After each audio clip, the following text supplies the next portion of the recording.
మొత్తానికైతే గనక సమంత నాగచైతన్య ఎందుకు విడిపోయారన్న రీజన్ అయితే తెలిసిపోయింది.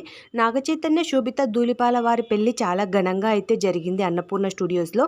ఈ డిసెంబర్ 4న 8:30 గంటలకు చాలా ఘనంగా జరిగింది. బంధుమిత్రులు మరియు ఫ్రెండ్స్ మధ్యలో చాలా సింపుల్గా వీళ్ళ వెడ్డింగ్ అయితే జరిగింది. కానీ నాగచైతన్య మాత్రం తన కొత్త జీవితంలోకి శోభితానైతే ఆహ్వానించేశారు. వీళ్ళిద్దరు ఫస్ట్ లుక్ వెడ్డింగ్ ఫొటోస్ అయితే చాలా వైరల్ అవుతున్నాయి సోషల్ మీడియాలో. ఆ ఫొటోస్ కూడా మనం కూడా ఈ వీడియోలో చూసేద్దాము. అయితే ఇప్పుడు ఇది ఇలా జరుగుతూ ఉండగా అందరి చూపు సమంత వైపే ఉందని చెప్పుకోవచ్చు. సమంత ఏ పోస్ట్ చేస్తుందా, ఏ పోస్ట్ చేసినా ఏముందా అని చెప్పేసి నెటిజన్లు తెగ వెతికేస్తున్నారనమాట. అయితే రీసెంట్గానే బ్రాడ్కాస్ట్లో అయితే సమంత ఒకటైతే రివీల్ చేసేసింది. రీసెంట్గానే వాళ్ళ ఫాదర్ చనిపోయాడు. మరోవైపు బాలీవుడ్ కూడా చాలా ప్రెజర్ చేస్తుంది.